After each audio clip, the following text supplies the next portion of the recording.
Hello everybody and welcome to the best of Season 3. For this particular episode, I was joined by my very good friend Wonko, where we discussed the slice of life anime, Love, Chunibyo and Other Delusions. Little did I know that this would be the first episode to reach the 200th play mark. I'm incredibly proud of this one, and I hope that you too enjoy.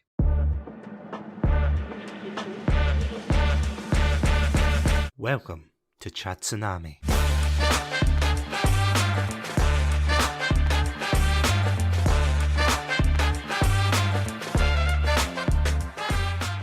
Hello everybody and welcome to another episode of Chatsunami. I'm Satsunami and joining me today is a very special guest. Today I am joined by the one, the only, the Dark Souls Flame Master and long-term listener, Wonko. Welcome to Chatsunami. That has to be the nicest introduction I've ever had. Long-time listener, first-time caller. Thanks for having me. Yes, where's the button to disconnect there? No, I just got here. No! Roll us out, Adam. No, I'm only kidding. No, Adam Greenshield, I'm sorry. I'm not trying to steal your place. But anyway, sorry. How are you doing today, Wonko? I'm doing pretty good. I'm a bit nervous to be on because I'm not a big-time streamer like most of the people you get on here. I'm just some random nobody who squats in a squalid corner of your charming Discord server. But yeah, I'm still happy to be here. I've got my notes. I've got a bit of knowledge about the subject, so I hope I just don't embarrass myself on the internet. You'll be fine. I mean, nearly 100 episodes later, and I was going to make a joke and say, oh, I haven't embarrassed myself. I've embarrassed myself plenty of time on the podcast, so you know what? Don't you worry. You're amongst friends here. Well, I'm in good company here, yeah. These are my people. Yeah, today we're going to be talking about, how to put this, quite an interesting topic today because, yeah, it's going to be an anime that, quite frankly, I haven't really raised yet with Green Shield or Adam yet, but I feel as if, Adam, if you're listening, you would probably like this one. So today we're going to be talking about is it right to say a lesser known anime? Yes and no. I'd say that the name Chunibyo, it comes from this series, obviously is fairly well known. People know what a Chunibyo-esque character is. They might necessarily know where it came from, what the patient zero was, as it were. But yeah, I would definitely say, however, that the characters, particularly Rika, but we will get into that, dear listeners, has absolutely left her mark on pop culture, on anime in general, and I even have some points to support that thesis. So stay tuned. I am looking forward to that, honestly. We've been messaging each other back and forth about ideas for this episode and things. This whole idea was spawned in the particularly hot crucible of fire that is Halo Infinite multiplayer. So that is true. Baptism by fire and salty rage. So so podcasters out there, see if you need some inspiration, go into Halo Infinite. It is great for inspiration. Totally. And frustration. Oh, absolutely. All part of the creative process. Halo Infinite bashing. We do have an episode on that. Feel free to listen to that one because, we honestly could do a whole episode about Halo Infinite and everything. But as you kind of alluded to there, we're going to be talking about an anime called Love, Chunibyo and Other Desires. That is the correct name, isn't it? Or to give it its original title, Chunibyo Demo Koigai Shitai, which literally translates to Want to Love Despite Chunibyo. So, slightly different, but the idea is still there. Oh yeah, I should probably warn everyone before this starts that I'm a bit of a language snob when it comes to it, but I'm sure when I start explaining my backstory, it'll be clear why. So, bear with me here. Born a weeb and, yeah. I'm only joking. I didn't choose the weeb life, Satsunami. The weeb life chose me. Hey, that's a half-truth. So yeah, this is a weird choice of anime to bring up because, as I said, the animes we kind of discuss on this podcast, at least so far, we've discussed things like Death Note, Beyblade, Princess Mononoke as well. Even Halo Legends got a spot. Oh, that was a great episode.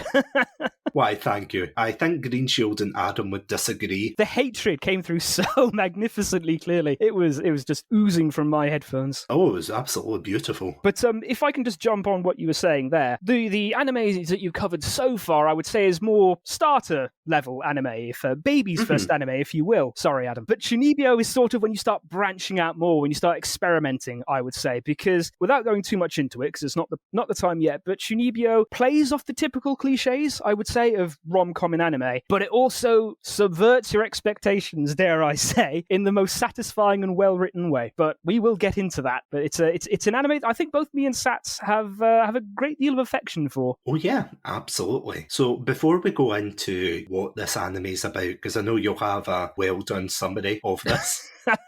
No pressure, Sats. No pressure, but all the pressure. Look, if Adam can do it every week under duress, you can do it under duress. It'll be fine. That's what they all say. It'll be fine. It'll be read. No worries. Don't worry. After this, you can go back to the squalid corner of the Discord server.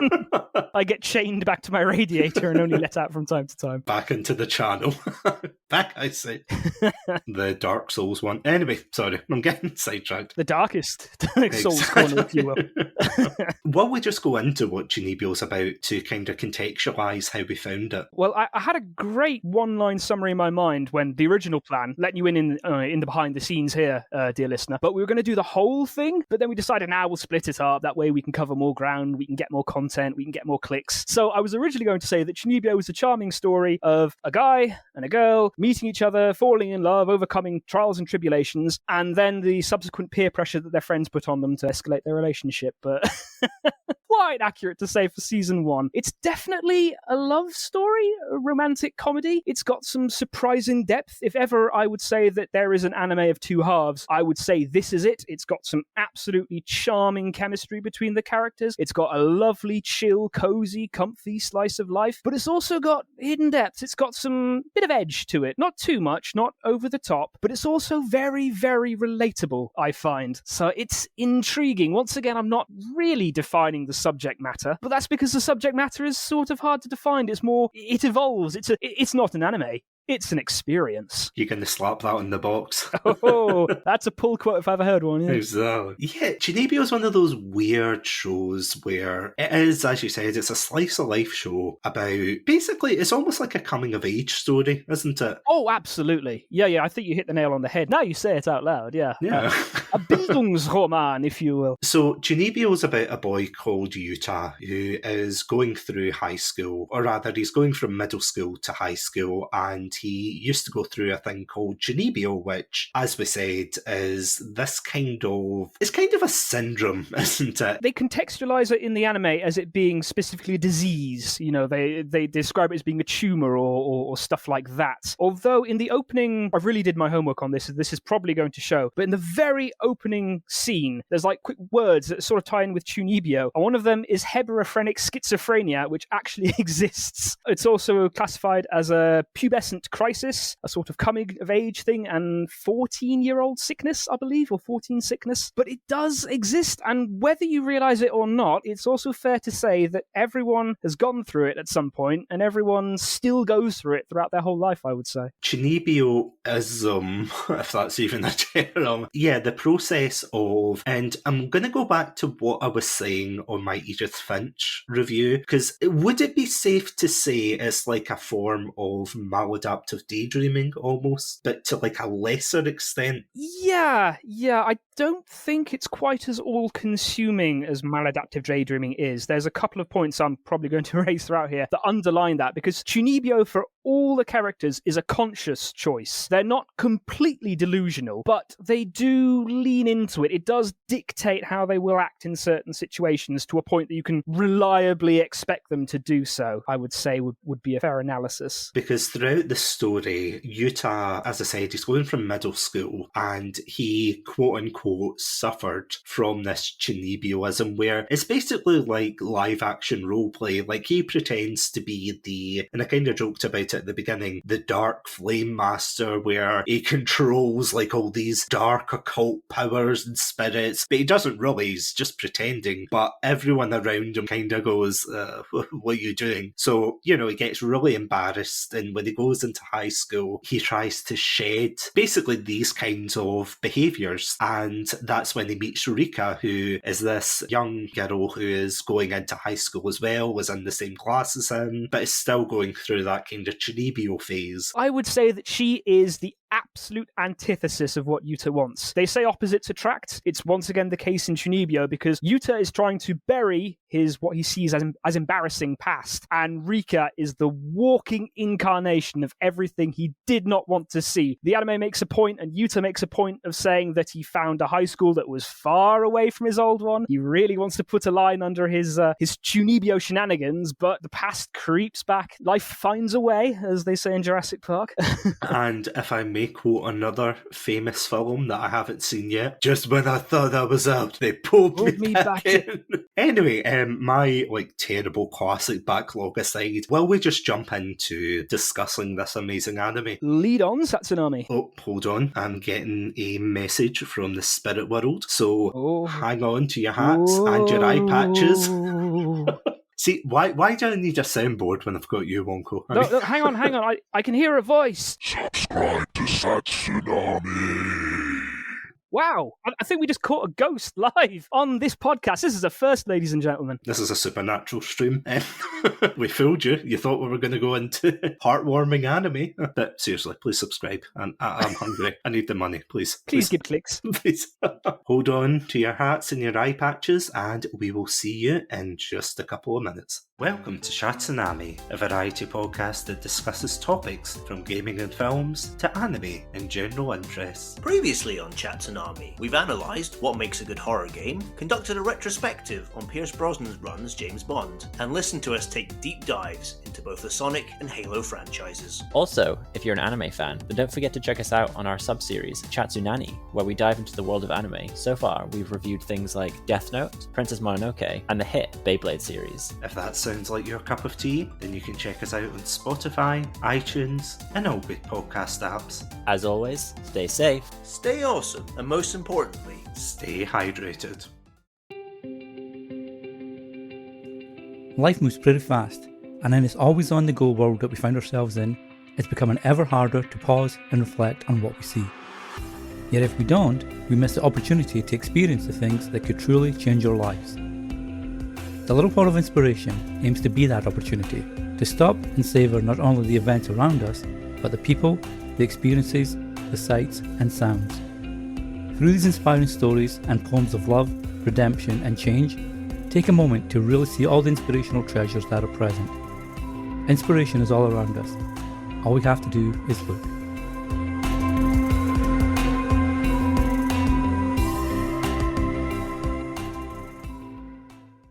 This episode is sponsored by Zencastr. Zencastr is an all-in-one podcast production suite that gives you studio quality audio and video without needing all the technical know-how. It records each guest locally, then uploads the crystal clear audio and video right into the suite so you have high quality raw materials to work with. For more information on how you can get 30% off a Zencastr professional account, please check out the code in the bio. Say, everyone, are you familiar with the term Chunibyo? They say it develops around the 8th grade at the cusp of puberty. It is a frightening disease of the adolescent mind. The line between childhood fantasy and a sense of self-awareness becomes blurred, resulting in some inexplicable behavior. For instance, a boy who, up till yesterday, only read weekly comics develops a sudden interest in classic novels and suddenly demands to drink his coffee black, despite the fact that he has never even drunk it before. Or a student who believes they possess some special power dives headfirst into the occult. Those were really dramatic. Oh, we're back. So, Wonko.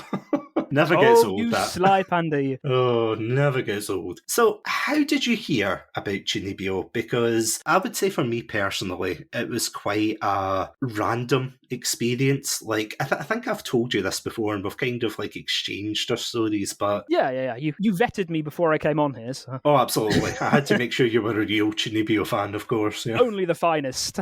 Yeah, the gatekeeping is strong in this community of 5.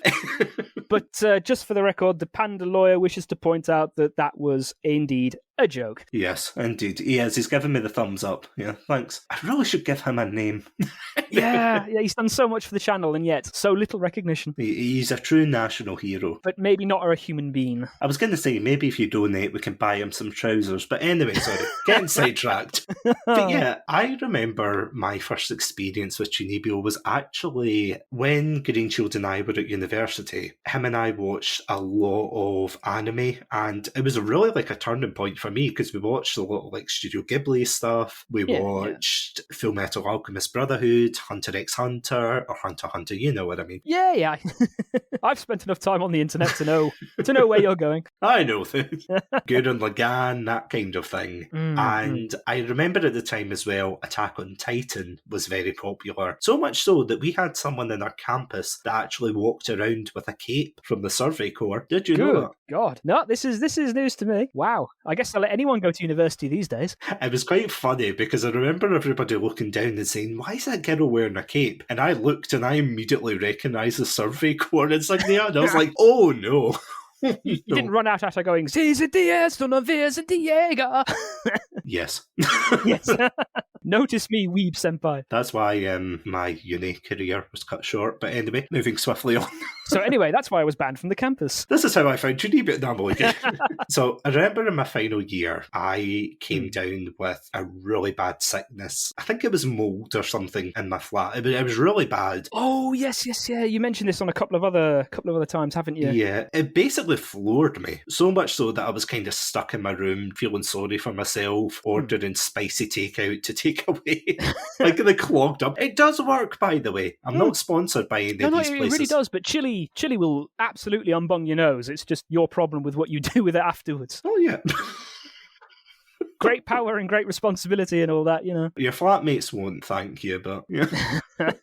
But you're feeling miserable, so you might as well inflict your misery upon others. Yes, anyway, the backwards salute aside, I was feeling really rubbish, and I decided because I couldn't really get out and see Greenshield or any of my other friends, I was going to just explore different shows at the time. So I was looking online, and the first show I came across was Black Bullet. Oh, yes, you mentioned Black Bullet to me. The only reason I watched Black Bullet was because everybody said, oh, it's just like Attack on Titan, but with monsters instead of, Battle giants. lollies, and it's nothing like Attack on Titan. It's terrible. Hell? It was a waste of time. I've said this to you so many times as a joke. Give us your favourite quote, Sats. Give us your favourite quote. My favourite quote, honestly, just watch the first 2 minutes of this anime and you will be laughing so much that you'll turn it off right away. There's a scene where the protagonist is a young boy, he's cowering in fear, and he's like, oh no, what's going on? Because there's a monster in front of him. And this old guy comes up to him and says, if you don't want to die, live.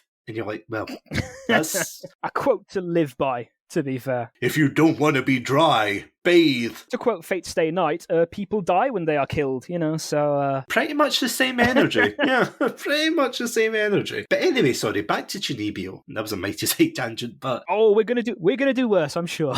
Oh, totally. I remember, as I said, I was stuck in my room and I was looking through YouTube and I kept getting recommended, because I'm a massive weeb, I got recommended all of these anime clips. And you know that way you watch an anime clip and it's like top 10 funniest anime clips? Oh, God, that brings me back, yeah. Yeah, and then you watch it and it's crap. It's just like, oh, look, it's a very problematic scene. Oh, he's being a pervert. And you won't believe what happens next. And you're like, oh, this is awful. This is one of the worst things. But anyway, I saw one for Chunibyo. Absolutely got enamored by it. I thought, this is actually really funny. I was like, oh my God. Do you remember what the clip was? Or has it... It was the one where I think it was from season 2, granted, but it was the one where he gets put in a compromising situation. Not anything perverted. Oh, and he dresses up as the magical girl? Yeah, he loses a bet and he has to dress up as a magical girl like Sailor Moon or something. Well, maybe not as revealing, but he's standing there. Yeah, no, thank God for that. He's standing there and he's doing the pose, getting really into it. Oh, he gets into it, yeah. Yeah, and then one of the other characters takes a photo of him and it was just the short scream he has when he grabs her phone and he throws it with both hands above his head. I don't know why I found it so funny. Maybe it's just because I was ill and coming off the penicillin, but I was just like, wow, this is hilarious. So I was like, okay, I'm going to check it out, because the comments were very positive, saying, oh, I love this and everything. And I'm not going to lie, I'm a sucker for these kind of like rom-com slice of life shows. That's probably why I like, certain K-dramas and things like that. And especially for especially for anime, because sometimes you just get tired, don't you? You get tired of anime being constant Dragon Ball Z battles and things. Yeah, no, it kind of falls into its own trap of always having to have a bigger, badder bad guy who not only can destroy the world, but now it's the universe, and now it's the multiverse, and now how will our hero overcome this? And yeah, there's only so many times you can do that before even the audience starts going, oh god, just get on with it, kind of thing. You can burn out on the old shonen. Oh, absolutely. And you just think, I just want to, relax with a show. I want a show with little to no threat, which kind of sums this up completely. You are preaching to the converted.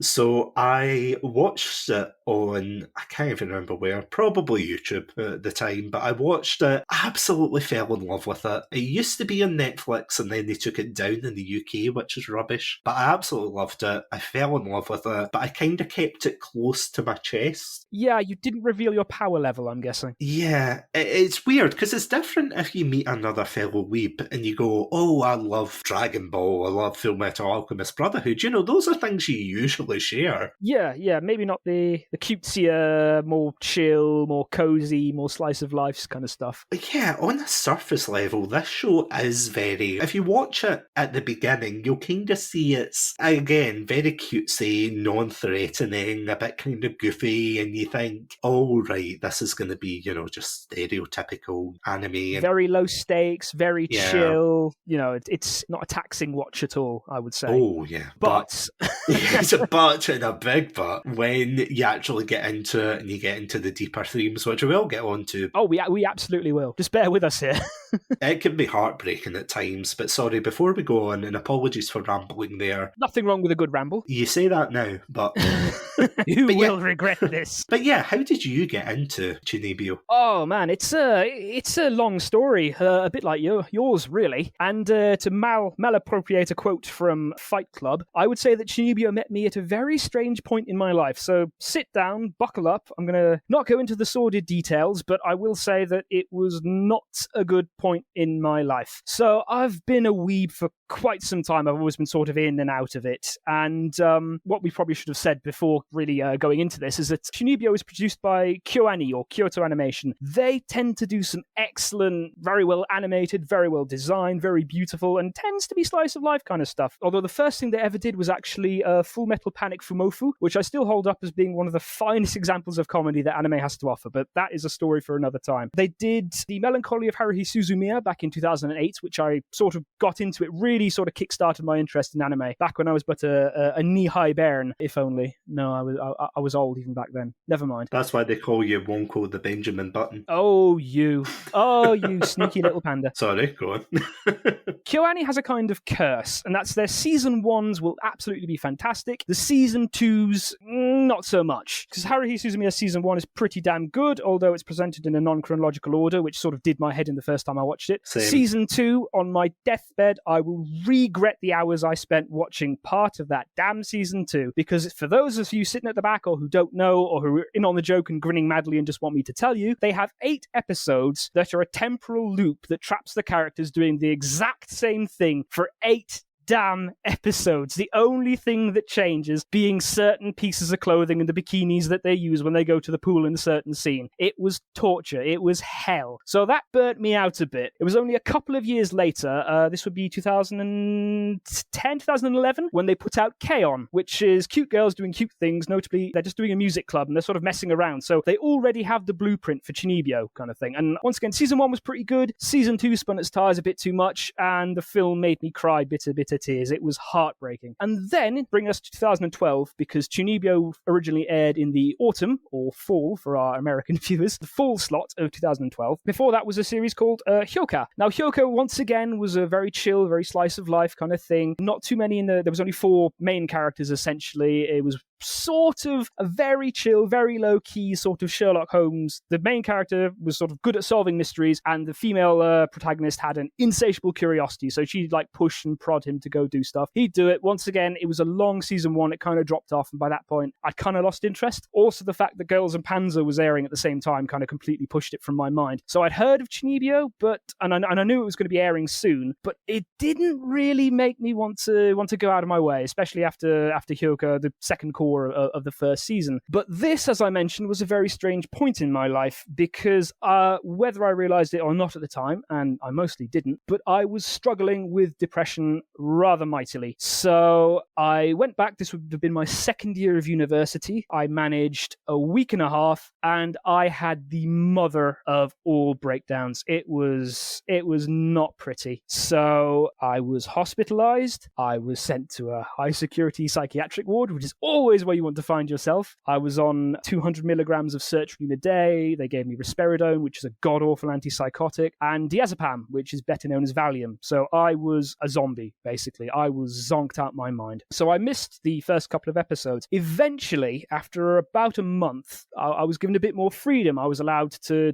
go to my uni room. I was allowed to try and go back to classes. That was a disaster, but that's a story for another time. But in going back, I was able to get back access to the internet, and browsing the web, I see that the 4chan anime image board, I've outed myself as an absolute degenerate, but it was in absolute uproar because at the time the 4th episode had just aired, where Nibutani, one of the characters, who up until that point had been playing what would appear to be a very sweet character, sort of the atypical, no, not the atypical, the absolute standard, like the gold standard love interest. She was cutesy, she was slightly flirtatious, she'd expressed interest in our boy Yuta, so a lot of people were rooting for her. And in season 1, episode 4, she reveals her true colors by starting to be a bit more manipulative and stealing the Mabinogion, and what we think in a scene, making Dekamori cry, who, she's a younger character, she's also fairly cute, so a lot of people like her. So she was being lambasted with all sorts of names that I cannot repeat here, but I'm like, what is this anime that's caused such an uproar? So I go through the threads and I see a couple of other screen grabs, and particularly there's a couple of GIFs floating around from the opening scene where, Rika's doing the finger twirl and like dancing along, and it's, okay, that's unusual. Never seen a character like that. So I got into that, and I grabbed all the episodes I could, went back to the ward, devoured them in one evening. I'm like, my God,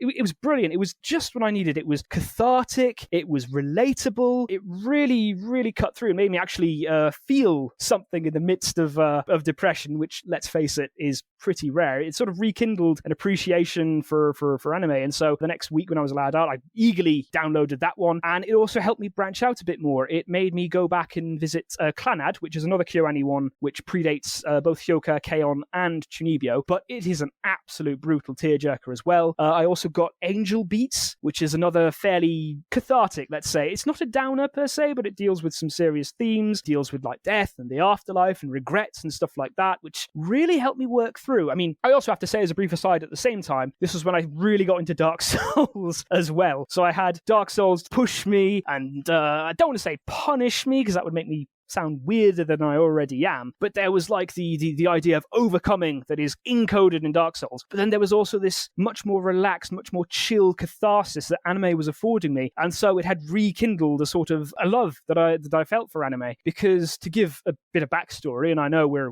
rambling still, but I'm a child of the 90s, so when Pokemania swept the globe and hit the school I was in at the time in Ireland, I never stood a chance. It was Pokemon, Digimon, bit of Beyblade, then it sort of fell out of favor when I discovered Halo, and then I got back into it. It's sort of been on and off and on and off. And even thinking about it, because Sats is he's a nice boy. He mentioned that I'd get me to talk about how I got into it. And I realized that I actually got into anime when I was 4 years old, when my dad showed me Ghost in the Shell. So really, in terms of being a weeb, I never stood a chance. It's just been sort of on and off and hot and cold. But I would say that Chunibyo is definitely one of the series that helped kickstart and ignite my love, my appreciation for anime, and also what it can do as an art form. I'm not sounding absolutely pretentious now, but KyoAni, for all their faults in terms of story writing, although there's not that many to be said for season 1, they make some absolutely beautiful backdrops. I mean, Chunibyo is a gorgeous anime. The backgrounds are watercolored, but they've also got an amazing interplay between light and shadow. The character designs are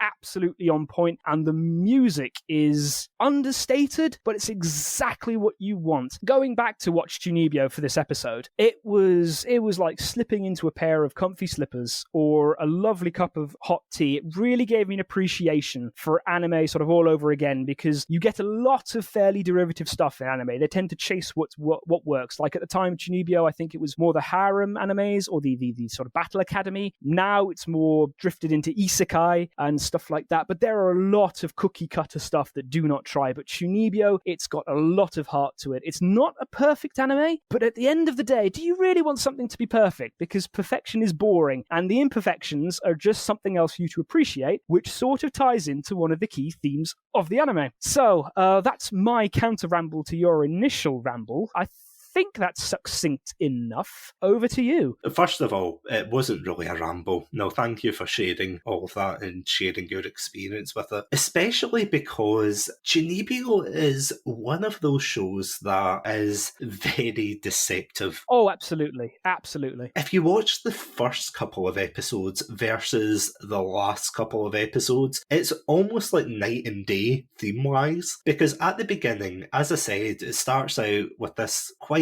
comedic tone, and don't get me wrong, throughout the story the majority of it is comedic, but when it needs to be serious, it does it so well. I would argue a bit too much, because poor Rika can't catch a break. I'd say there's two major serious issues. Just one of them would do, but they're also packed into the second part of the season. So like Satsunami said, it sort of reels you in with this cozy rom-com, this slice of life. You get to episode 6 and all of a sudden you realize that maybe there's something a bit more to it, although it's been hinted at before this point. You know, Rika, ogres are like onions, and so is Rika. She's got layers. You sort of get to know her a bit more, and then you realize that this Chunibyo, it isn't just her being childish. There's a reason behind it, and it's not necessarily a good one, because she's fairly evasive and she's fairly insistent. So you get the feeling that there's a good reason, and then things start to come together, and then it absolutely hits you in episode 7 rather, and wow. It comes out of left field, but the problem, not the problem, but the thing is, it's also so relatable.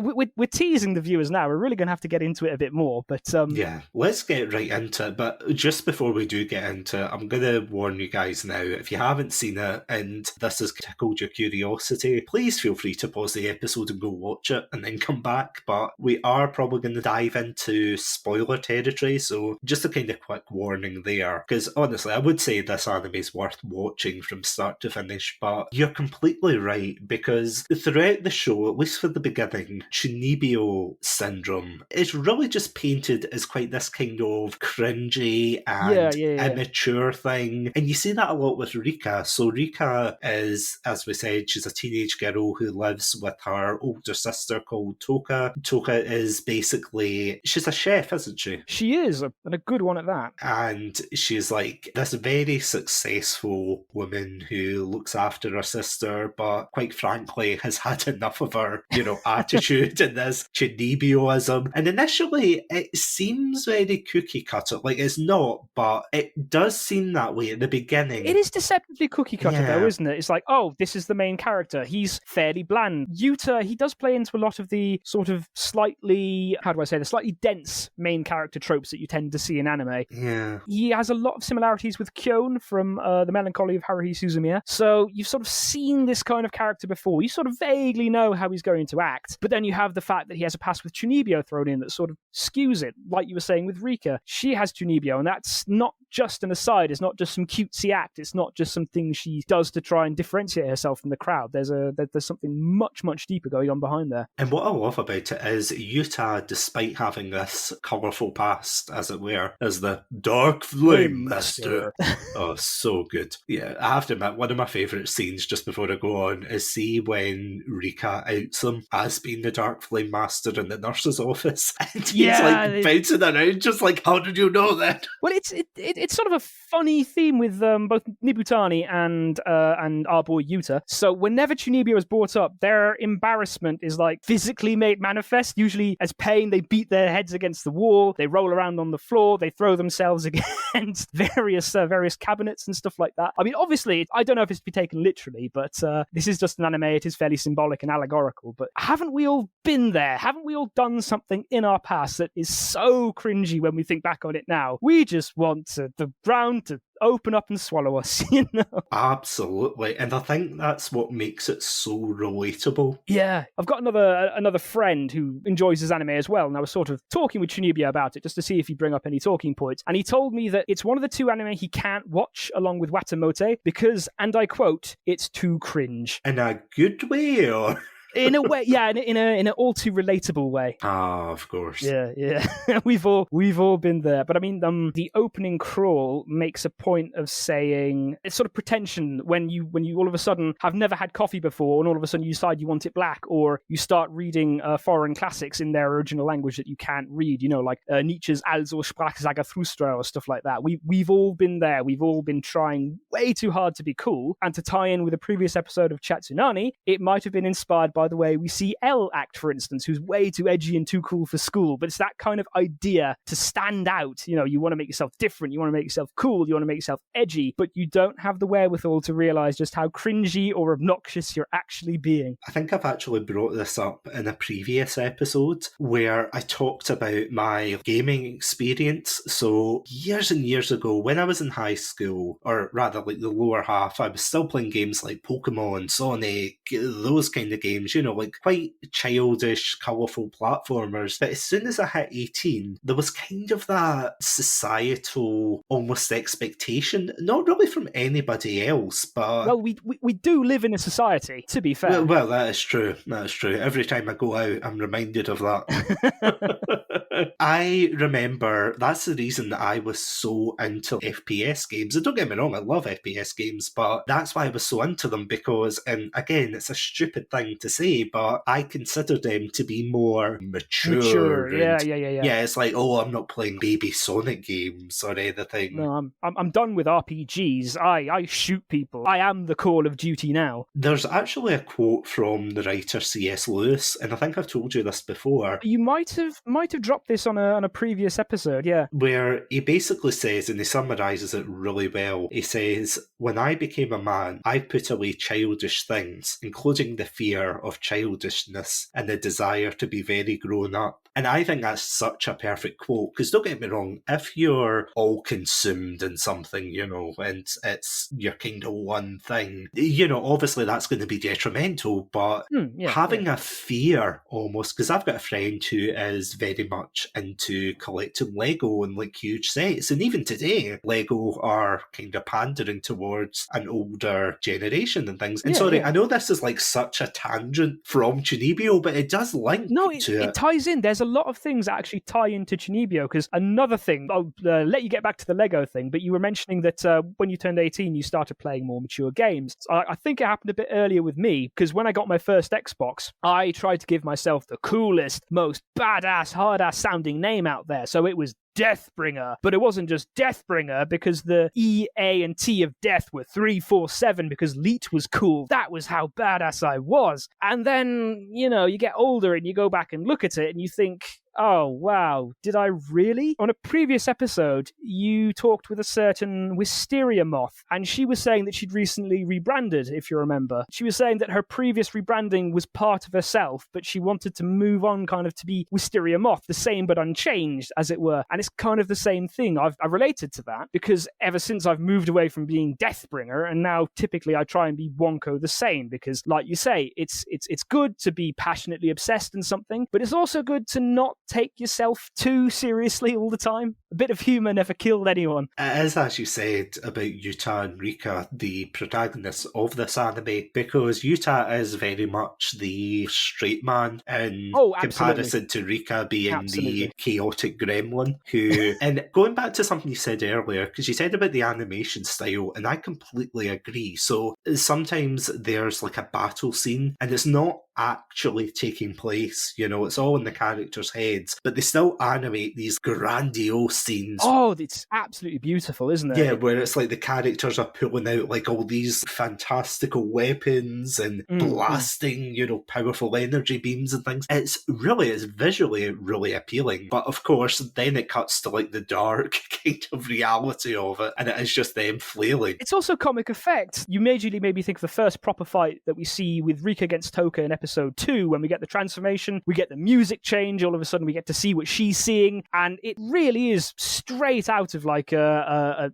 shonen. It wouldn't look amiss in Dragon Ball Z, but it looks even better, I would say, to be honest. There's just that thing, the Chunibyo is sort of, or it seemed to be rooted in childishness, but it also makes the mundane so beautiful, and I think that's what Chunibyo is able to capture fairly well throughout the animation, throughout the backdrops, throughout most of the series, to be fair. Because might mention this again, but Chunibyo as a style, it's very saturated. There's very bright colors. There's lovely usage of shadow and light in certain scenes. But I don't know if you caught this. Well, you probably did. You might have noticed it, but your brain did. To quote another YouTube channel that's slightly better known than you, dare I say. But when Rika finally loses her Chunibyo, and spoilers, but to be fair, we've warned you since this begun. When she loses her Chunibyo, everything becomes desaturated. Everything is much more shades of grey. The colours are a lot less vibrant. The anime just sort of primes you for this. Everything is saturated with the sort of childlike wonder, the mundane made beautiful that Chunibyo brings, and then when it's gone, you're brought crashing back to soulless grey and colours that just don't stand out, and it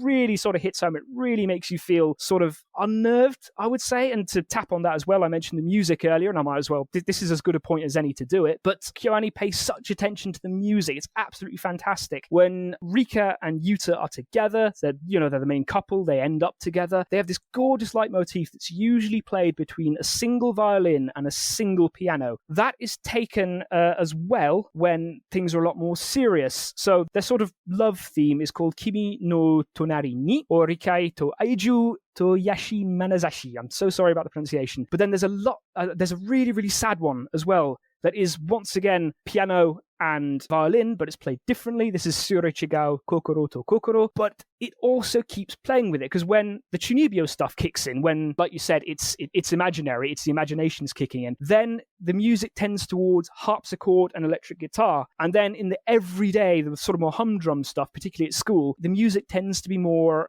punctuated by acoustic guitar and keyboard. So whether you realize it or not, the anime is sort of manipulating you. When it wants the emotional punches, it starts playing the violin and the piano. When it wants you to realize that this is more to do with Chunibyo, it brings out the harpsichord, the drum kit, the electric guitar, and then for the more standard stuff, it's more the acoustic and a bit of keyboard as well. So it's super subtle, but it's super well done in terms of grounding you, the viewer, and priming you as to what to expect in a certain scene from music cues alone. Because especially in the early parts of the season, you can see the kind of bubbly background music going on constantly, and it's kind of the same loop, and you think, all right, fair enough. But there's one beautiful scene I just want to point out where I think it's when they kind of realise their feelings towards each other, like it's kind of solidified when they're under the bridge. Oh, you mean the confession scene? That's the one. I don't know if we're going to go through episode, but I have in my notes that is probably the best and the most beautiful confession scene in the whole of anime. It is absolutely amazing. The thing I love about this scene, and the anime as a whole, because as I said, it's an anime that you don't really expect there to be any threats or anything. Season 2's a little bit different, but don't worry, we won't go into that because that would be a whole other 5-hour diatribe of me saying... My blood pressure isn't ready for it. Yeah, for this one, again, as I said, Yuta has been trying to, build himself up as this, very serious person, but as soon as he's with Rika, he learns to communicate with her, if that makes sense. He does. So, initially you think Rika is just this weird girl who is, she's pretending to have these superpowers locked behind a magic eye and everything. But then throughout the series you realise, and again we'll get into it, but you realise this is a defence mechanism, because every time she's studying for something, and she's like, oh no, it's the evil number 5, the clown or something, Yeah, and she gets smacked. It's come on, be serious. She uses that as a defense mechanism. And initially you think, oh, haha, slapstick humor. But when you learn the reason, you think, oh, sweet Jesus, no. Yeah, and especially the reason behind why she adopted Chunibyo as a defense mechanism in the first place. Emotional gut punch after emotional gut punch at a point where you don't expect it. And yeah, that confession scene is just absolutely fantastically done. Yeah. You've got as you said, you've got the song swelling and the background, you've got the very gentle vocals, and for once, Yuta lets his guard down and he speaks to Rika in a way she can understand. So Yeah, he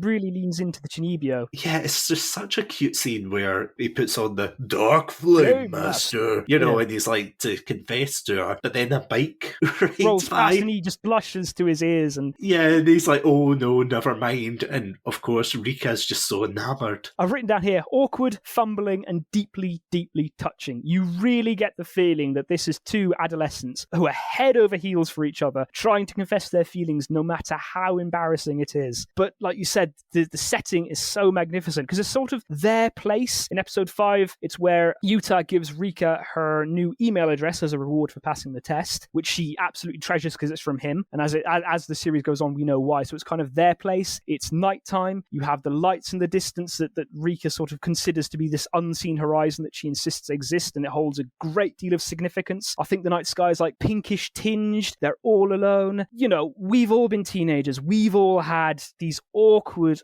horrible beautiful moments, and it really, really taps into that. I have to give absolute mad props here as well, because Rika preempts him. She confesses first, and that takes guts. And it's a beautiful inversion as well, because we're going through my notes. If it hasn't showed before, I studied humanities, which is basically telling you how to overthink the fuck out of anything. So they flip. Yuta goes full Chuni edgelord when he confesses, but Rika just confesses normally, and you know, she says, I like you, or skida, or I think it's skida. Even when they confess their love for each other, they can't look at each other, they can't even hold hands, they just sort of entwine their pinky fingers. It's a gesture of intimacy, a very powerful one, but it's also limited by how they feel at the same time. Absolutely magnificent. If ever you regard one scene from this anime, I would say absolutely watch that. And the song called Kimi no Tonari ni, and I don't know how to describe it. It's like the cliched song that plays during, I don't know, like a Western rom-com when you know things are going to go down, or like in Buffy the Vampire Slayer, it was the more lovey-dovey stuff. It's just that kind of thing. It's got this sort of smooth, almost Mariah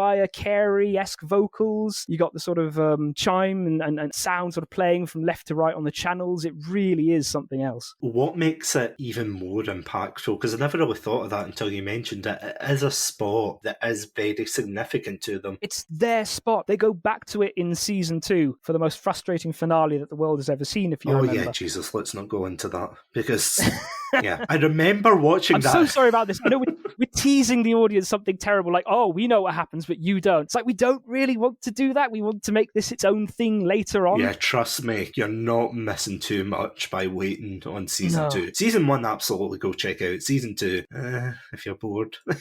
But yeah, as you said, you know, she gets her new, is it her email address? Yeah, because in Japan, even back then, they used to do email addresses, and I think they still do to a greater extent. Text is very much a Western thing, so it's one of those cultural differences, which is kind of interesting. Why is it French, though? Oh, well, there's a reason for that. It's actually an Easter egg. So Rika's voice actress, Nibutani's voice actress, and Dekamori's voice actress are all, they're seiyuu, so they're more than just voice actors. Seiyuu are singing and dancing, they do the whole thing. Oh. And they have a group which is called Black Raison d'Être, and it's also Black Raison d'Être that does the ending theme for Chunibyo. So, yeah. You know, because I just remembered that when you said about the theme song, I'm like, oh yeah, wow, that is actually quite cool. Kind of a time, but it also works because, you know, Black Raison d'Être, that's lovely and edgy, and it's in French, which is fairly unknown outside of France, I would say. Also, another fun French fact, there's a scene where they're trying to start like a club. I have a whole breakdown on that ready to roll. Don't you worry about that. So before we go into like the emotional core, because I feel as if that's the next one we have to go into, but there is like a scene where they're trying to set up like a magical society and what is it, the Far Eastern Magical Society and Napping Club. Yeah, Napping Club or something like that, yeah. And it's just so funny, but they need like an extra member, and Rika pretends to be possessed by, at least in the Japanese dub, or sorry, the Japanese version, the original, she pretends to be English, and you know, it's like really bad. Hello, nice to meet you. And then of course the teacher calls her out completely, which is brilliant, and it's just like, what do you think of Rika? And she's just like, oh no. Does not compute. Whereas in the English dub, she speaks they make French. it French, or She's an English woman who's moved to France. Yeah, she she speaks shit, and I'll leave the French to you, but she does that. She speaks that, and she's just like, my eye, oh no, she's gone. It's like, oh well, you can't have 5 members. It's like, that's like an L level play right there. It is, to be fair, and you sort of cotton on pretty quick that the teacher is actually fairly adept at handling Rika. Before we talk about the emotional core of this, because this is a whole thing in its own, let's talk about the characters as well, because we've kind of skirted around them. We've got Yuta, as we said, who's like the straight lace, wanting to push away his Chunibyoism. We've got Rika, who fully embraces it, and of course we've got Toka, who is trying to curb Rika's not enthusiasm, but in fact, no, it is enthusiasm. No, that's pretty apt, actually. Yeah. Play the theme in your own head. But of course, we've got other characters to go on. We've got supporting cast members, which we've mentioned. I think you might have heard Nibutani or Dekamori being thrown out, but probably we should explain who on earth they are. Nibutani is, as you perfectly summarise, she is the love interest, at least for the first couple of episodes, until Yuta realises that she used to be a Chunibyo as well, and she's tried to pretend she's not anymore, and that also leads to the introduction of Dekamori, who is a younger friend to Rika, who follows her around, keeps calling her, like masters, if she's like learning all these spells from her and things, and just harasses Nibutani because Nibutani used to be technically like a witch, or so she says, like a fake witch called Mori Summer. And Dekamori found basically her DeviantArt page, let's just say, or her Tumblr, to be exact. MySpace, perhaps? Yeah, maybe MySpace. She found that. She became completely enamoured. She, said, oh, I love Mori Summer's teachings and things. And she holds her in a very, very high regard, is the point. That leads to their kind of rivalry, that Dekamori can't believe that Nibutani is this. She wants to distance herself. And I would say they're probably second or third kind of most important, because Nibutani and Dekamori are the supports for Yuta and Rika, but then we get to the bottom tier of support characters, because you've got the teacher, you've got all the kind of side characters, you've got Yuta's mum, who can't remember what her job is, but it must be the night shift. yeah it's unlucky, but she's out of the way, so shenanigans can ensue. Yeah, and the dad's in Jakarta for some reason, so it's like, okay, fair enough. But we've got 2 other characters. We've got Ishiki, who is basically the only other supporting male character. The male character gets voice lines anyway, because the classmates don't play into it very, very much. Yeah, and he doesn't get a lot to... he has one episode that revolves around him, but as the series goes on, his impact gets less and less, and especially in season 2. He gets shafted pretty badly. Oh, absolutely. Let's be honest. I mean, the shafting begins in season 1, but poor Ishiki in season 2 in the film. He's like you say, Sats. He's more of a supporting character. In the light novels, he gets a bit more to do. His major character trait is, how about them girls, man? Pretty much, yeah. It's a shame, really. It's a shame. He's not the worst I've ever seen, I will admit, in that kind of character trope. I just feel as if they didn't have anything to do with them. No, but he taps into that slightly uncomfortable stereotype of the friend who's more worried about your sexual life than he is his own, kind of thing. Hey man, I'm never going to get any girls, but you should totally go for it, dude. It's a bit weird, not going to lie. And of course, he pines for the other girl who, and I know you and I have differences in regards to opinions for this character. Yeah. So the final character is Cumin, who is basically the reason why they have Napping Society in their name, because she's a senior in high school and she basically sleeps all the time. That's her running joke. Personally, I feel as if she does nothing in this, and she's only just there to encourage, as it were, or just... She does seem to enjoy the Chunibyo antics that go along, so she's got a very sweet and sort of supporting side. So she's happy, she plays along as best she can, even though she's never really experienced Chunibyo. She says herself that she's been homeschooled for quite some time, so she has this sort of of awkwardness about her. As such, she's got an eccentric hobby, napping, as Sats mentioned, but she's also like super interested in this Chunibyo that she's never experienced, despite the fact you have Yuta and Nibutani shouting at her about how horrible and cringy and embarrassing it is. She is like a kind of good foil in that way, but I don't know. I feel as if she's not as bad as Ishiki. I feel as if he gets a worse brunt. He's a joke character, I would say. At least Cumin is taken seriously to an extent. Semi-seriously.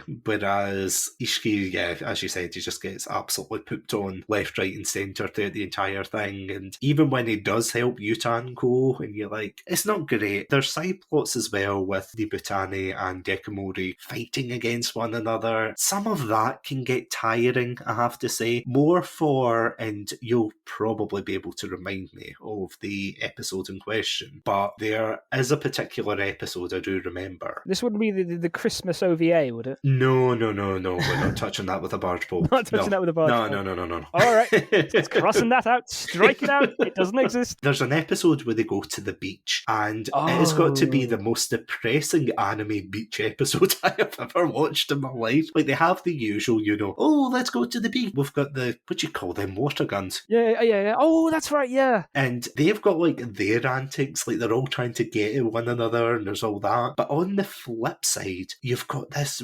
really, really sad moment where Yuta starts to realise why Rika is the way she is. Yeah, the penny starts slowly dropping throughout the beach episode. And it just feels more like a distraction, honestly. Yeah, when it keeps cutting back to them and their happy-go-lucky antics, and then Yuta trying to help Rika, realising there's more going on, realising things are a lot more serious and a lot more deep than perhaps you might have initially realised. So, the main characters, let's have a brief rundown. So first we have Yuta, and now Sats, I have a question for you, and it's a bit of a trick question, but I'll go for it anyway. Is Yuta a JoJo reference? In what way? Particularly the poses and the way he holds his hand in front of his face. That's what I'm... I mean, technically, yes, but I don't know if it's officially... Haha, you fool! Yeah, because I did a bit of homework on this. So in the original, he's voiced by Jun Fukuyama, who is perhaps better known as Lelouch, or Lelouch v Britannia, if you prefer, from Code Gosh, or Code Geass. It's Gosh in the original Irish. I spent 14 years in Ireland. I'm going to pronounce it that way. And particularly when he does the Dark Flame Master, it's almost one for one as how he did Lelouch's voice. So it really sort of jerked me upright when I heard it, because I watched Code Gosh in the original and then watched it dubbed. Although, to be fair, the dub was pretty good too. There's nothing wrong with it. Like Satsunami said, he's very much the straight man. And to misquote a certain meme, but I think Yuta is a pretty cool guy because he hits women and doesn't afraid of anything. Now, let me explain that before the Panda Lawyer cuts the whole stream. So there's a lot of slapstick in Chunibyo, and mostly it comes from Yuta just sort of like bonking, I would say, on the head. It's not proper hitting. He's not actually visiting physical violence on mostly Rika, but also I think Nibutani and Deko get a bop from time to time just to sort of pull them out. But yeah, it's unusual in that regard because usually it's the males who are the butt of the slapstick comedy, but here we have it sort of reversed because Yuta's sort of trying to play the straight man. He's definitely a protagonist. I'm not sure if he's the main character. He's definitely the narrator though, because we see things from his perspective, and so that's why we don't exactly know what's going on with Rika. He's got an embarrassing past, obviously. He's got it rooted in the Chunibyo, and he's trying to move on from it. And despite his best efforts, despite the first day of high school and everything, in walks Rika, the incarnation of Chunibyo, and pulls him straight back. I have here in my notes, and I quote, "Bit of a grumpy prick." And I will explain what I mean. He plays a straight man to an extent where he's grumpy. He doesn't want to go along with it, but secretly he's kind of into it at the same time. But also, as the series goes on, you start realizing that he's actually under a lot of pressure. And at one point, he snaps rather dramatically. And when you sort of go through and watch things knowing that, you understand. Because a wise person once said to me that a lot of pressure is put on the fixer in any relationship. And whether you decide to do that or unconsciously you try and do that, he does try and do his best for Rika, but he doesn't know what's best for her. So he tries to help, he tries to support, but as it goes on, it becomes clear that Rika is not putting on the Chunibyo just because she wants to. So that brings us to Rika. I'm not going to insist on the voice actors every time, just for the main two, but she is voiced by Uchida Maya, who is basically the queen of Chunibyo. If you've seen a Chunibyo-esque character, there's a decent chance that she does the voice. Perhaps the best one I could find while doing research for this is Ranko Kanzaki from Idolmaster Cinderella Girls, who is basically just this gothic Lolita almost cut from the same cloth as Rika is. And as a neat little nod or a wink, she does the Japanese voice for Fischl in Genshin Impact, who has the same eye patch as Rika. She has the same sort of Chunibyo aspect as Rika. So it's really ingrained in that regard. I would say that she's by far the main character. She goes through the most arcs, she goes through the most evolution, and she's a very, very interesting character. She is shockingly vulnerable when it comes down to it, but she's very, very strong. And her defense mechanism, as Sats touched on, is her Chunibyo. And it's always interesting to talk about this because when you mention defense mechanism, my immediate thought was the British and humor. The Brits tend to, be sarcastic and make jokes and try and distance themselves from most things, but it's just another coping mechanism. Humor is to the Brits, or the British rather, as, Chunibyo is to Rika. It's a coping mechanism. Do I spoil or do I not spoil? Go for it. Chunibyo is her coping mechanism after the sudden death of her father. And to be fair, Rika probably handles that far better than I would. It's absolutely horrifying, just to think about. It's a conscious act. You can see that because she does break her Chunibyo character from time to time. First time it happens in episode 3 when she's like just joking around with Yuta. But you can see that she can be jolted out of it. When she gets rattled, she can start acting unusually quiet instead of her usual rambunctious sort of outgoing Chunibyo self. She's got a lot of layers which are sort of slowly peeled back as the season progresses. And her Chunibyo, it's a part of herself, but it's also very much her way with dealing with reality. And in that regard, I would argue that she is the most mature out of the Takanashi family, which is obviously her family. Because consider this, her mother is physically absent. Toka tries to throw herself into her work so she doesn't have to think about it. And Rika retreats to her mind. But you find out that they kept the fact that her father would pass away from her until the very last moment. So it was an almighty shock on that. So it's a coping mechanism. It sort of ties into Camus' idea of the philosophy of the absurd, which I found quite interesting because that's one of my pet philosophers. Camus is indeed my boy. And it's just the idea that her Chunibyo is her way of working through it, because she does progress. She does slowly work through it. She insists about finding this unseen horizon as a way to give herself closure from it. So throughout the season, she insists that it's real. Like the first time at the end of the first episode, she insists with rather more force than Yuta was probably expecting. And so he backs down.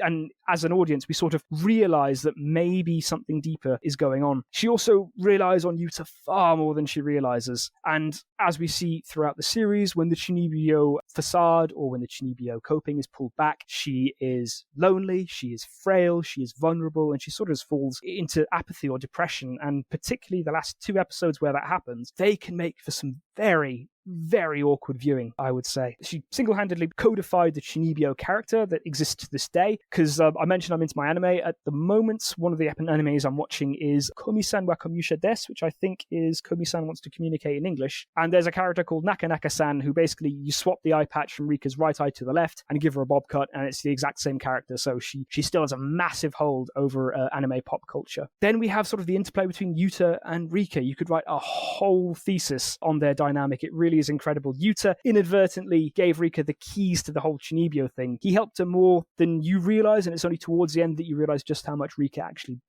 actually matters to Rika, as opposed to the family just basically saying, lol, get over it, that's reality, move on, which obviously easier said than done. So Yuta sort of serves as Rika's guide, both metaphorically, in that he was the patient zero, he was the one that sort of sparked her Chunibyo craze, and also he literally becomes the guy right at the very end, which we'll touch on, but he sort of helps her get the closure and get the catharsis that she so desperately wanted. And a recurring theme throughout both the light novels and the anime is the fact that only Yuta can understand Rika, because Nibutani tries to reject and bury her past. Yuta wants to do that, but he can't quite move away. He can't bring himself to do it. So as a result, he's been there, he knows what Chunibyo is, and he's also getting to learn Rika better. One of the things that sort of brought them together was the fact that Yuta acted, he was so supportive of her, particularly in the light novel. She makes a point of saying that he was the first one that didn't laugh at her, that didn't make fun of her, that didn't tell her to grow up or whatever. So just the fact that he understood her was like amazingly important for Rika. So that sort of gives you an idea of how much the two characters sort of mean to each other. And Yuta is also able to tap into his Chunibyo side, as embarrassing as it is,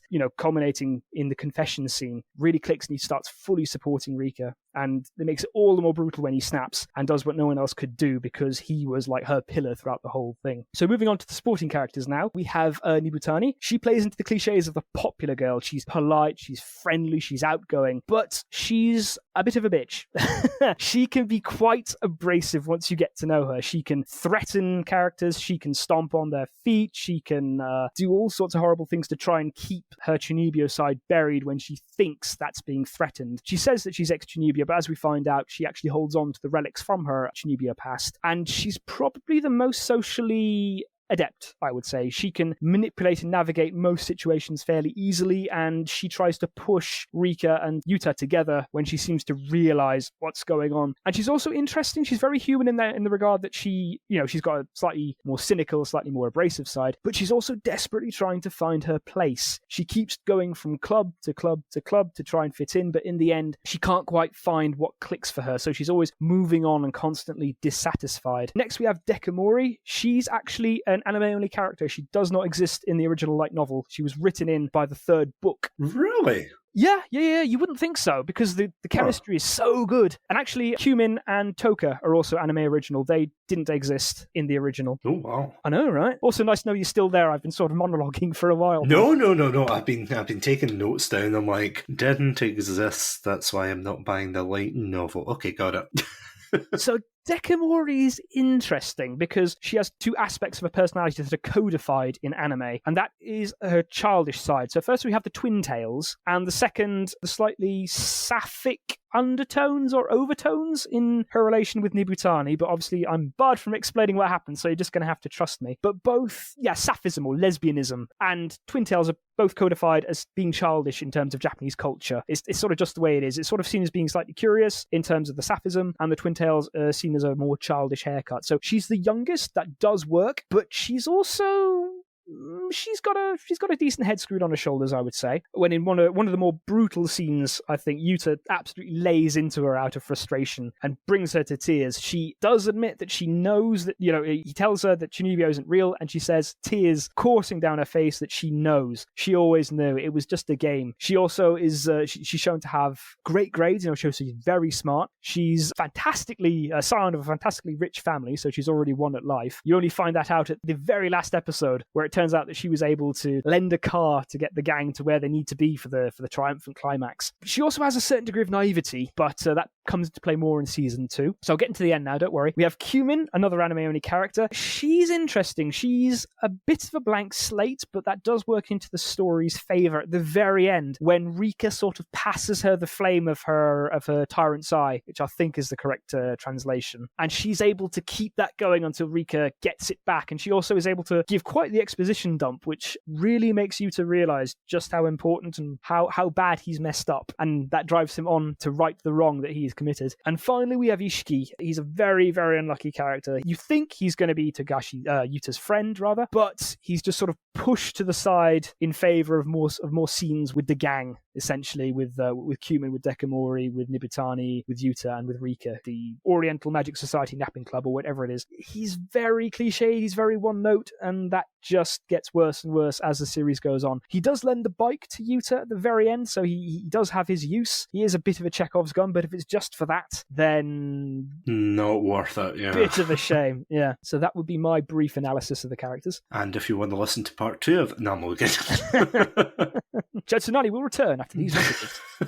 Next time on Chatsunami. First of all, fantastic analysis, honestly. Like, you hit the nail on the head for so many of them. You would think, watching this for the first time, all of these characters are just your cookie cutter. Oh, look, Yuta's bland, Rika's the weird, awkward one, Nibutani's the love interest, Dekamori's the brat. Yeah, Toka is the overbearing sister. Turning it back on to something you said, and I think that leads us perfectly into the final part of this episode, of course, being really the emotional core. So what makes Chunibyo, compared to any other anime, what makes this different? And as you said, it is the reason behind Rika's Chunibyo. Now, throughout life, we all go through certain situations, whether they are fantastic, whether they are downright depressing. That is kind of life. It's those experiences that shape who we are. It is something you actually brought up perfectly there when you said that Rika responds quite positively, giving all things considered. Like, obviously, she doesn't go, woohoo, he's dead. Yeah. She is a heartbroken child, that she wasn't told that her father's dying. And you can see before she becomes like a Chunibyo, she tries to do her best. She tries to swallow her sadness and just be like, oh, I'm going to do the best. I'm not going to upset my mum, because, there's still that kind of resentment there, but like a realistic childish resentment. It's not like she's like, I will never talk to my mother, slams door furiously. Like, there's a reason behind that. And as I said, going back to the beach episode, this is where you find out why Rika acts the way she does, because they all turn up in appropriate clothing for the summer, whereas Rika turns up in like the gothic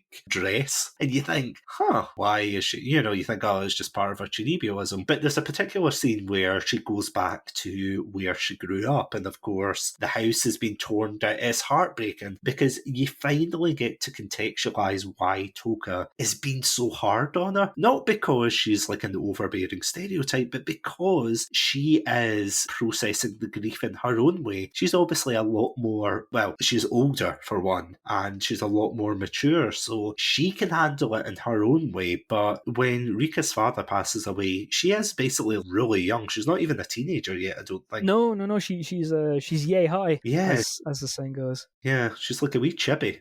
I suppose she is, actually, yeah. It's all the fact made worse that in a scene where Toka's sort of explaining what happened to Yuta, they kept it from her. They never told her that her dad was, slowly getting sicker and sicker until he passed away. So it came out of absolutely nowhere, and it also makes a point of saying that they were fairly close. I suppose briefly touch on Toka, but the more I watch it, the more I dislike that character, to be honest. Every time she shows up, horrible things happen to Rika.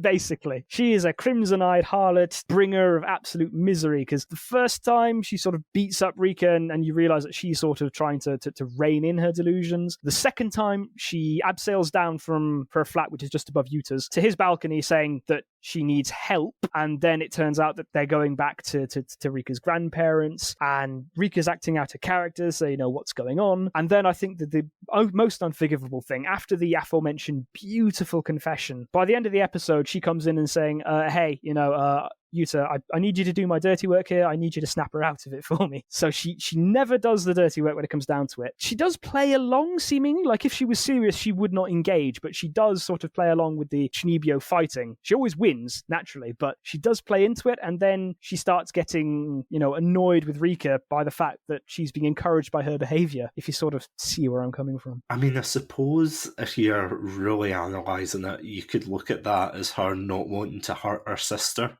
I know, I see what you mean about her enabling that behaviour. Yeah. But at the same time, she's not going to lay into her and start. I'm just trying to think of any anime where they just lay into each other. Until she does, because you're talking about episode 8. I've got the notes right here, and if we can skip to it, essentially, Rika's been trying to give Toka the slip, so she told Yuta to go meet up with her. She sneaks away, but Toka finds them, so Rika runs away on her own, and then Toka takes Yuta aside to Rika's dad's grave, and then you realise, oh, God. So, she's clearly upset. She's clearly bottling a lot of stuff up. The fact that she's back has really rattled stuff loose. But Yuta supports her. He agrees to go with her because she sort of locked herself in a room because she's upset. Toka comes in playing the typical villain. It's like, oh, why have you done this? I thought I could trust you, as they make a break for it. We also have the first time that the really sort of sad music plays. It's called Surchigao Kokoro to Kokoro. It's once again a lovely piece with violin and piano, but it is incredibly melancholic. The way it goes is that it's at night. She's framed by the blue light. Yuta comes in. They sort of run away. Toka comes in, does some weird sort of foreshadowing and,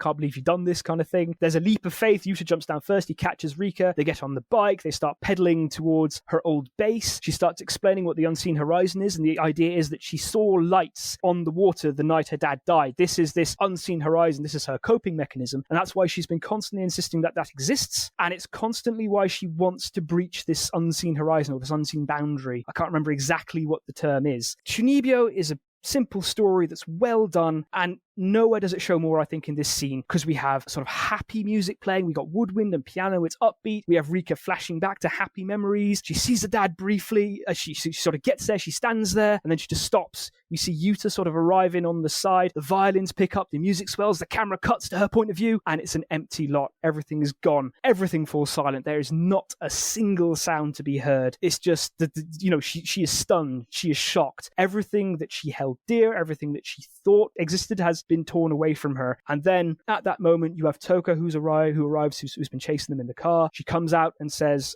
"This is reality. Papa is gone. You have to accept it." And you can just, it cuts to her cheeks, not even her eyes. You can see the tears roll down, an absolutely heartbroken tone. She says, or she intones the words that sort of bring about the Chunibyo translation, reality be rent, synapse break, banishment this world. But it is just so poignant, so heartbreaking. It really is something. And then episode 8, it cuts straight to a brief recap of that. And then you have Rika and Toka, but really laying into it. Toka is upset, so she is quite literally beating the tar out of Rika. She slaps her backhandedly, so she gets the whole knuckles. She kicks her in her upper arm, and she gives her another kick that sends her tumbling through her mindscape of her house, which all of a sudden turns to floor plans and starts burning down as they fight, as Toka is just trying to beat reality or beat some sense into her. She's calling her selfish. She asks if Rika hates their mother. Why is she doing this? There's nothing we can do. We have to accept reality. It's brutal, and this is a grown woman kicking the crap out of a teenage girl. There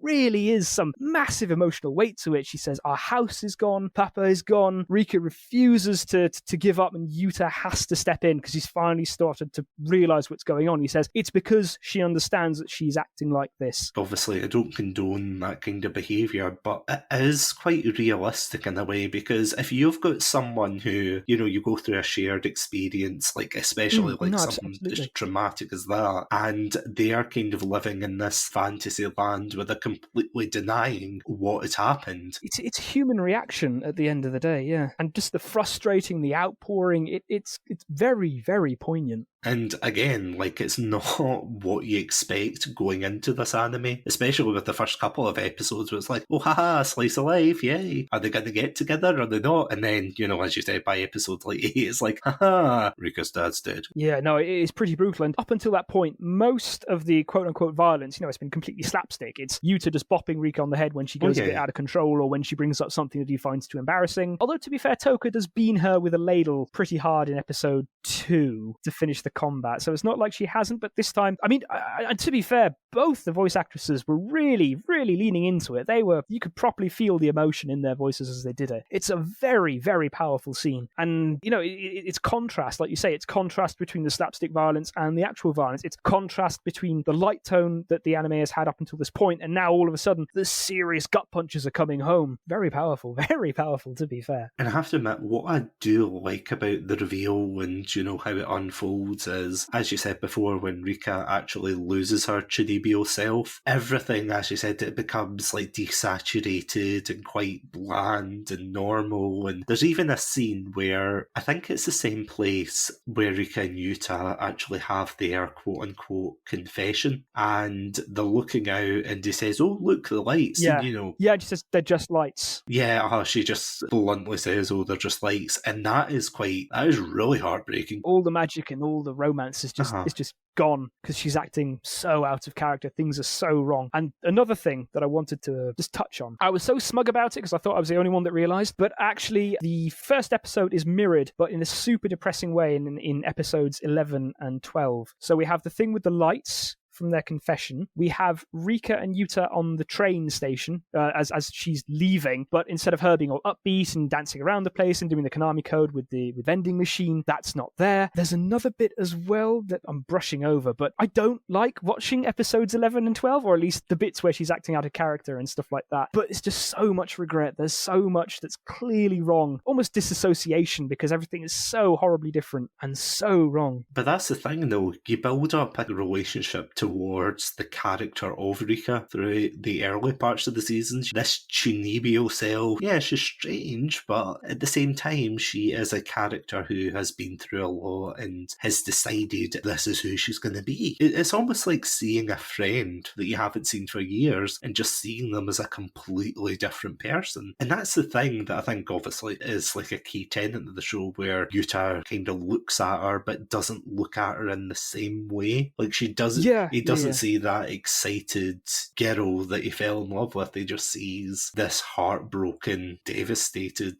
person. Going back slightly before she loses her Chunibyoism, personally, on the one hand, I think this is a dick move by Yuta. So the reason, as you said, that she loses her Chunibyoism is because Toka asks him. Going through my notes here, so Toka shows up and immediately turns things on their head straight after the best directed and best put together confession scene in all of anime. So as it turns out, Toka's moving to Italy for work, and Rika's absent mother is coming back. I sort of mention here that Toka sort of goes for the emotional blackmail line, as she mentioned that Rika's mother has tried time and time again to talk to Rika, but Rika sort of blocked her out. The scene takes place in a restaurant, but what she does is she bows her head. She does something that's called dogeza, I believe, and it's basically abasing yourself. And for Japan, which is all about maintaining a certain degree of poise and standard, this is super embarrassing. And Toka says, talk to her, I'm sure she'll listen. While Yuta tries to defend her, he says to Toka that she does face reality, she understands, but she can't process her sadness, and she doesn't really want the Chunibyo-ness to disappear, essentially. But Toka just bluntly says, she'll never find what she wants to see. So we have Yuta sort of struggling with this already, and then Rika's mother shows up, and once again, it's very well done, because the mother, she's very downcast, she looks tired, she looks work-worn. We find out much later in the film that she works as a nurse, so she's already run ragged, but you can clearly tell that this is also weighing on her as well. She's looking for a daughter. Yuta says, sorry, she's just gone out, you missed her. She gives Yuta a handmade lunch that she made for Rika, presumably as an attempt to reconnect or to say sorry or something. And then she just says,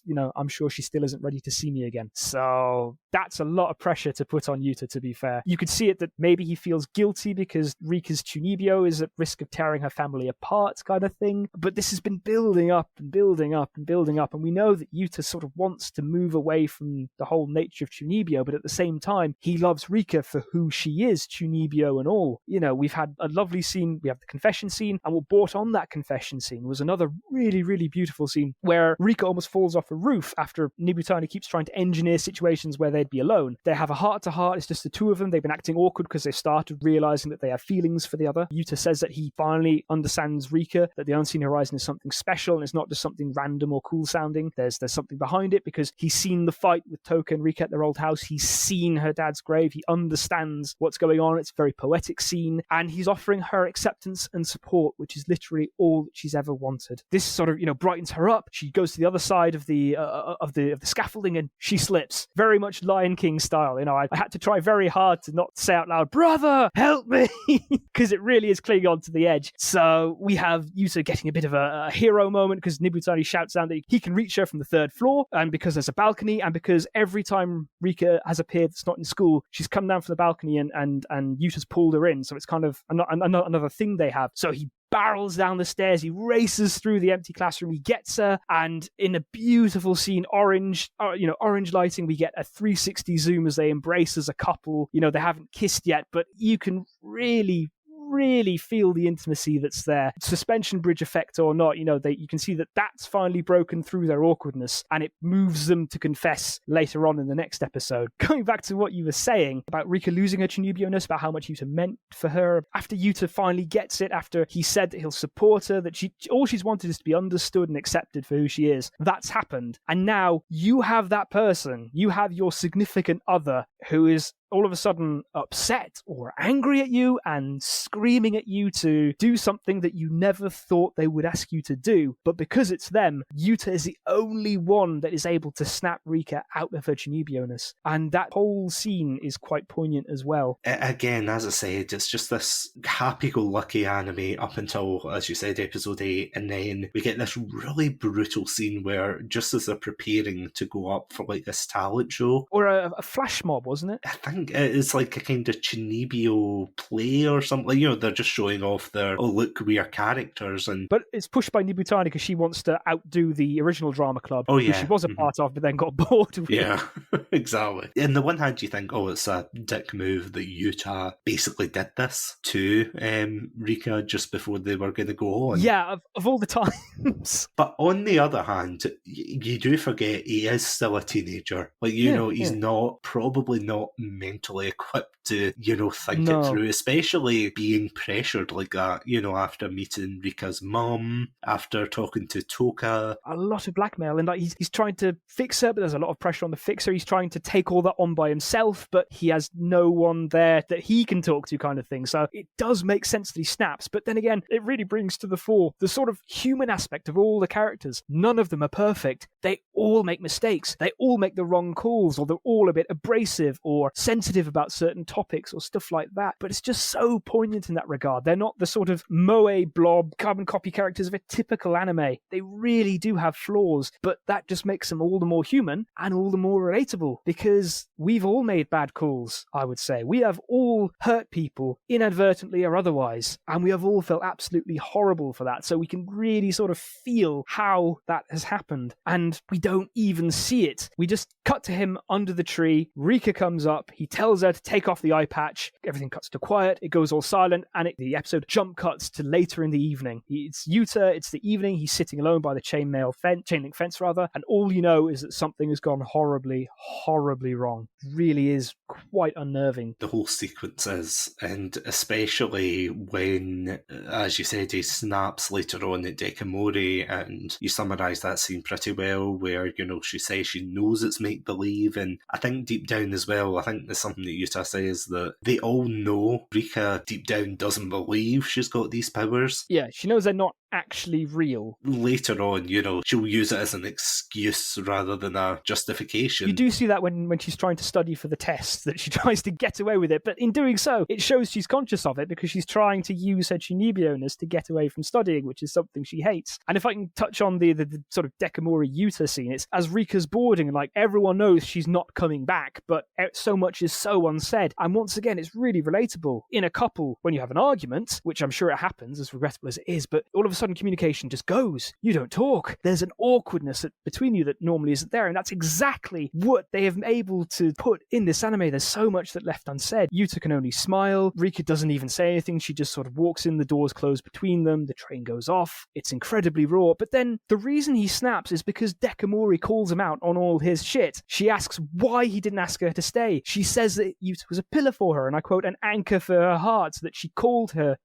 Rika called Dekamori every night to tell her what the Dark Flame Master had done this, or that he believed in her. And that's when she says it. She believed in you, and that's what makes Yuta snap, probably out of frustration. And he really, really does lay into, there's no unseen horizon, her dad is dead, there's nothing he can do. And at this point, Dekamori is really distraught. I mean, once again, fair play to the voice actress that does it, but she is screaming, she is hitting him, she is crying. He just goes on to say how pointless it is, they don't exist. Dekamori just sort of collapses under the weight of this all, and all she can say is, I know, and she runs away. So once again, Yuta has been blotting his copybook a bit, but here it just is like a really low blow. If at any point you do not like the character, I would say that this is it, where he just utterly takes her down. Before this, you have Dekamori who ambushes them on the way to school, and she tries to reignite Rika's Chunibyo again, and she almost gets there, but it's just not enough, and you can already see that she's upset with that. Kicking a puppy or kicking her while she's down, it really is rough to see. It really is. It's like, as you said, all that joy in her life and kind of childish charm. Wonder, the fascination, the beauty, the possibilities. No, it's all gone. Everything's desaturated. Everything's horrible. This is reality.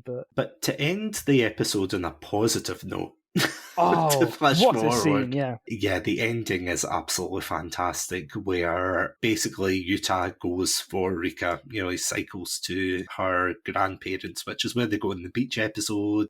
Would you say it's cliched? A little, but I feel as if it's needed. Absolutely. But I would say it's cliched in the best possible way. Without seeing the anime, you sort of know the scene. It's where it's the sort of redemption. It's where the guy's going to cycle through the night to get to the one he loves, to right a wrong, wrong. You've seen it in so many other films, but here it is in Chunibyo, but it's so well done as well. Yuta's been pretty bummed out and he's trying to work his way through this. Throughout this time, Dekamori's been acting as Rika would because the Tyrant's Eye has been passed on, and she makes a point of mentioning at one point, the Tyrant's Eye must have done as long as the Dark Flame Master exists, which, as it turns out, is a message that Rika has passed on an episode prior. And also we have Dekamori acting out of character because Yuta broke her spirit as well. He's a bit of a prick like that. Nibutani herself remarks there's nothing wrong with being passionate, but like she says, Chunibyo, it's the idea that I'm different from everyone else and I'm special because I have realized that. And she remarks on both her and Yuta's cases of Chunibyo and how they wanted to be normal high schoolers, but this was just them falling into the same trap and going too far and coming up with their own take on the image or their own take on the matter, because normalcy doesn't exist. It's okay to have that sort of spark of madness. And then the final thing that pushes Yuta to pedal through the night to get to Rika's side is that the Dark Flame Master gets the last laugh, which I absolutely adore. He sent himself a letter in the past as the Dark Flame Master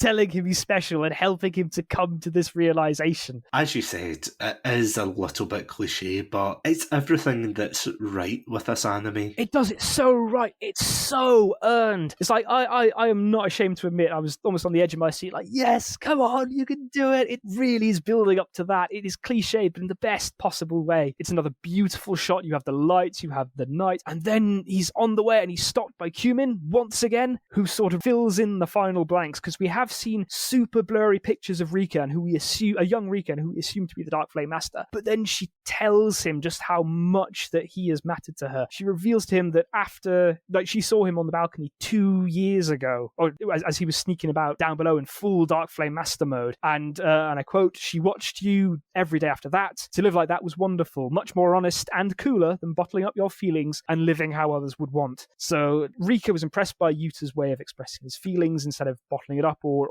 suffering for others' sake, essentially. So she idolized him, she followed him, and it was what sort of bought her the time and place to sort of work through it. Cumin's explanation says that she was clearly aware that Chunibyo was a method of expressing self-consciousness, and as a result, her seemingly shallow character was actually super, super deep. And you see the flashbacks of Rika sort of putting on an eye patch and bandaging her forearms for the first time. She was literally saved by Chunibyo, literally saved by Yuta. It had always been about him. He was so incredibly important and has been the whole time. And as a result, the next shot is just him screaming Rika to the skies as he leaps over a hill and sort of pedals down to the lights of the town below. And then it just accelerates from there, because something we haven't said, but I would say that the anime is all killer, no filler. There is not a scene that doesn't push the plot along in some regard. It keeps going. It doesn't stop at any moment. So the moment we have Yuta and his final realization and him shouting Rika's name to the skies, it cuts to her. She apparently hears him. She sees that her plants are dead. She pulls out a holy water sprayer, which we've seen way in the start. She sees it. She starts crying. And just as she's at her absolute lowest point, we see him outside on the roof, lit by the moon, extremely cliched, in full Dark Flame Master mode, get up and voice and saying that they are bound by contract. And then you have a wonderful bit where the grandfather comes out and starts screaming for the grandmother to fetch his gun because he thinks Yuta's a thief. So you have this ticking clock moment, and he throws out the ultimatum to her. Do you want to stay in this boring reality, or do you want to come with me and change that? It's once again the leap of faith moment, but we've already seen it. It's been mirrored before, and of course she jumps. Yuta catches her. They embrace once more. You have another 360-degree spin on a white background. You have wonderful love song playing. It's all coming together so well.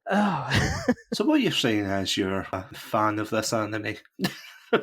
Yeah, you might be getting that. And then, once again, playing to the cliches, but then all of a sudden, you have Nibutani and Ishiki and Dekamori and Cumin appearing to help them along. They sort of hold back the grandfather. They distract a policeman who comes along with Ishiki pretending to be a pervert. And then, you have Yuta pedaling along. He remarks on the beauty of the lights in the distance because they're right by the sea, although Rika still just bitterly remarks that they're just, they're ship lights, they're not real. And then, everything goes soft. They arrive at dark and deserted stretch of beach. You have Yuta, who once again says reality be rent, synapse broken, banishment this world. You have just a soft piano and string, but it's keying you to be ready for something incredibly emotional. And then the scene that follows, you could screenshot any moment of it and it would make a magnificent wallpaper. It is just beautiful. It sort of flashes to the Chunibyo world. You see this sea of fireflies that come up. You have the universe mirrored in the sea below, because Yuta, I mentioned before, he was the guide, both metaphorically in terms of Chunibyo, but literally, now he has brought Rika to the unseen horizon that she has so longed for. He just says, tell him what you wanted to say, what you never had a chance to say. And my God, the tears came on at that bit. It is so beautiful. It is vulnerable. You have Rika saying goodbye. You have images of her childhood playing. You have the oboe and woodwind, which aren't used very much in the score, but they're typically associated with her father. You see the dad smile. You see him say something to only Rika, who hears it in a white background. And then the lights flare. They rush to the camera, and the scene just fades away to that bit on the beach. But what a scene it was. Honestly, I cannot top that. I think that's honestly like a great place to end the episode, I would say.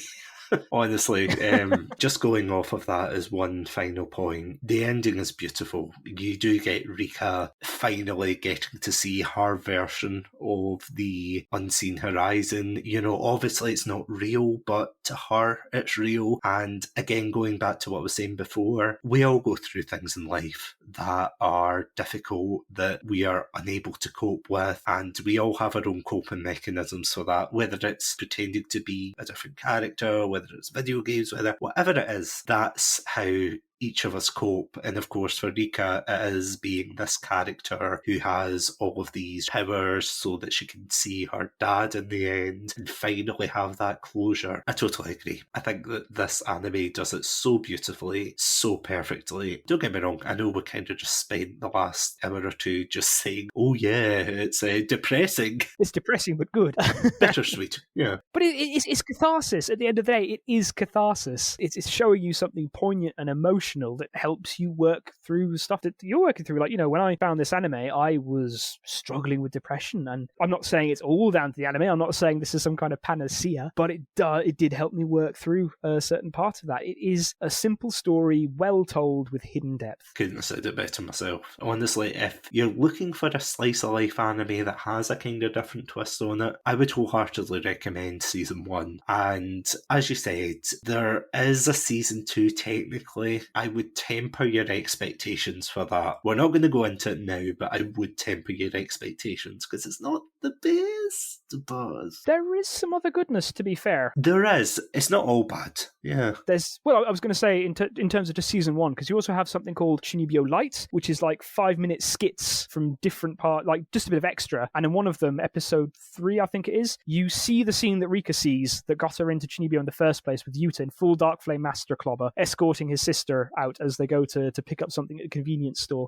which is kind of funny. And there's another one which is something, a depth of field, which is Rika and Dekamori having a giant mecha battle for 5 episodes, and then at the end it sort of cuts to reality and they're just in cardboard boxes and stuff, which is pretty funny, to be fair. There's also the film, which is good because it adds in a bit more context and it ties in season 1 and season 2 a bit better, but it ties in season 1 and season 2 a bit better, with season 2 being the disappointment after the magnificent thing that season 1 is. It lets it down a bit badly, although to be fair, I think it's worth slogging through just to get to the film. Take me on, but my God, season 2 is something else. So we're coming close to wrapping up. There was just a few more things I wanted to touch on, if that's all right. First would be to say that there is such an amazing chemistry between these characters. The bants, the cheeky bants, they flow. You really get the feeling that these are friends who have known each other for a decent amount of time, who get on well with each other, who like each other. I mean, in the case of Dekamori and Nibutani, they are a bit more combative, but you do get the feeling that there's a good rapport that goes in. There's also a couple of themes I wanted to touch on, the notion of delusions. There's the idea of trauma, and one interesting thing that I found out at university, that trauma is usually defined as loss, and as long as you have this trauma, this loss, you are unable to move on. It sort of stunts your growth. So it's kind of interesting to see the interplay between trauma as resulting in Chunibyo, and Chunibyo helping Rika to work through this idea of trauma. There's also symbolism that I wanted to touch on. You could really tell I went all in for this one. But it's the idea of connectivity, I would say, because I was able to pick out 3 key bits of symbolism, 2 by myself and then 1 which I was prompted by a blog, which I missed. But that's bridges, trains, and bicycles. So bridges tend to serve to link 2 inaccessible places, but we see Rika and Yuta often going across them. Their special place where they start getting feelings for each other, dare I say, where they confess, is under a bridge. And it also links Dekamori's attempt to try and rekindle Rika's lost Chunibyo. Also, in episode 3 or 4, we have Dekamori and Nibutani fighting on a bridge because, they're linking two inaccessible places, Dekamori and Nibutani. They're the complete opposites of each other. We have the trains that serve to sort of accelerate their relationship because they take Yuta and Rika to faraway places where, their grandparents' house and the beach and stuff like that. But that also accelerates their relationship because Yuta gets greater understanding, and then Rika is completely overwhelmed after her really serious fight with Toka, and so she flees back, but Yuta's able to catch her. So it's just the two of them in the night, and the train really accelerates their relationship because once they're back, I mean, it's basically a date without being a date. They go and grab a bite to eat. There's a sort of a kiss fake out. The first one, you think Rika's going to go in for a kiss, but she actually just draws something, a seal on his hand. And finally, we've mentioned bikes, but bikes, they only show up for the heavy emotional scenes. When you think about it, they're fairly intimate. They're made for riding two people max. You have Yuta, who's usually the one on the pedals, and you have Rika, who's either on the bars or on behind or hanging on with her roller shoes. So we see them when Rika's put one together to escape the seaside and go to her house, but is followed by Toka the first time. You see the bike the second time, where Yuta pedals them out to her old home. And then finally, you have the bike that takes them to the farewell scene. So it's just only ever Yuta and Rika and the bike. So it's connection, it's sort of a symbol, but it's also very, very intimate and very sweet in that regard. And finally, one more thing I wanted to touch on, but I wasn't able to bring the conversation around to, was that you mentioned that the teacher in the Japanese version of the dub, she speaks English, and in the English dub, she speaks French. So I have a little analysis of what they say. And before you're wondering, who is this guy who claims to speak French so knowledgeably, rest assured, I have spent 15 years of my life in France. I went through high school and university here, so I know a thing or two about the language. Just a tad. Just a tad. Not a humble brag. So the first thing she throws out is "Qu'est-ce que vous pensez de Rika?" It's very stiff, and the enunciation is all wrong. What people don't realize about French is it's actually a very, very flat language. So what she says is basically "Qu'est-ce que vous pensez de Rika?" Whereas what would be more correct is "Qu'est-ce que vous pensez de Rika?" You have that very, very flat, monotone, boring Frenchness. The phrase in itself is okay. It's just very, very, very stiff. It'd be a bit more natural, a bit more French to say "Qu'en pensez-vous de Rika?" instead of "Qu'est-ce que vous pensez de Rika?" Cumin, rather, her French pronunciation is actually better than Rika's voice actress when they first throw out the bonjour. Rika's French accented English is pretty on point, though, as when she starts speaking like this, it is actually quite on point. But then it loses all the points because Nana, the teacher, so Nana, absolutely mangles the next sentence because she says "Il est facile de vous parler comme cela." No, that's not how the infinitives work in French. It's just been copy-pasted from English. "Il est facile de vous parler comme cela." It's easier for you to speak like that. But no, you'd be more like c'est plus facile de vous de parler comme ça. So she blew it. She absolutely blew it. So basically what you're saying is that one scene ruined the anime completely. 0 out of 10, don't watch Chunibyo. 0 out of 10, don't watch. Although there's a lot of German that's thrown around as well, and I have to say that Rika's German is pretty on point. Like, her weapon is Die Königin der Nacht, which means the Queen of the Night. She has a couple of interesting attacks, and one of them, I think it's when she's fighting Toka for the really serious one, so in episode 8. It's Schwarze Aschenputtel, which literally means Black Cinderella, which is just a fun little thing to watch out for. And this is why I brought you onto the episode. Thank you. I aim to please, yeah. Honestly, thank you. First of all, thank you for coming on the episode, Wonko. And second of all, thank you for having such a thorough analysis on this series. We've skipped a lot, to be fair. There's so much to go into. You could literally write a thesis just on Yuta and Rika's character dynamics. There is so much that me and Sats have cut aside in the name of brevity. And I'm sure that in the editing process that our poor Sats has to go through, there's going to be more still that's paired off. But if anything, please take home the passion that both me and Satsunami have for this series. It really is something else. It goes back to the old days where, it was a simple story, well told, it's interesting, it has hidden depths. It's really an anime of two halves. You have the rom-com, you have the seriousness. It's not perfect. If there's one thing that I would say, I'd say it's stronger when it's doing the slice of life and the more rom-com stuff. And it's a bit egregious, bit trigger happy with the raining on Rika's parade. Just one of the scenes would do in the second half. Either the revelation that her dad's gone or the revelation that her mum's coming back. Didn't need both of them. I think she was a bit of a chew toy for the universe in that regard. But it's just so well done. There's humor, there's charm, there's a lot of love. It's well done. There's something for everyone. It's beautifully put together. There's chemistry between the characters. And it really is a breath of fresh air. If you're feeling a bit burnt out on modern anime, a bit burnt out on the old isekais or anything else for that matter, just step back and give Chunibyo a go, I would say. If you're burnt out with all the action anime and that kind of thing, go check out Chunibyo. You honestly won't regret it. It's quite short episodes, it's 20 odd minutes long as usual for an anime. There's about 10 episodes for the first season, I want to say, or is there more actually? There's like 11? 12 plus 12? one with the OVA that we can't talk about. Yes. I forbid it. Yeah, that's next week's episode. Whew, I'll get started already. But once again, Wonko, thank you so much again for coming on this episode. It's been a pleasure talking about this anime with you. Oh, it's always a pleasure. I have a couple of quotes from the light novel that I could end on if you want. Yuta resumes, basically. He's on Chunibyo. He says that everyone has events that happen to them. Those events are the reason that some people get involved in Chunibyo. It enchants them, or it protects them, or so on. And then also, right at the very end, because brief aside, the LNs are a bit more focused on Rika and Yuta. They don't stretch out nearly as long in time as the anime does, and they're actually very well written as well. I would definitely say give them a whack. He says, will this delay her recovery? Who cares? The most important part is having someone around who understands you, one who doesn't care about the disease, thus Chunibyo. Oh, also they kiss immediately in the light novel, making it immediately better than the series. Yes, and on that note, I'm going to go away and, cry in a dark corner, because I can't believe that. Anyway... Back to my Dark Souls then. You mean 2 seasons in a movie and they only get what? You know what, I'm not even going to spoil it. Thank you all so much for listening to this episode. Seriously, go check it out. It's a fantastic anime. But if you want to hear more content from the Chatsunami peeps, you can find us on Spotify, iTunes, YouTube, and of course our website. Just look for the Red Panda under the name Chatsunami and we'll see you there. But until then, thank you all so much for listening to this episode, and as always, stay safe, stay awesome, and most importantly, stay hydrated.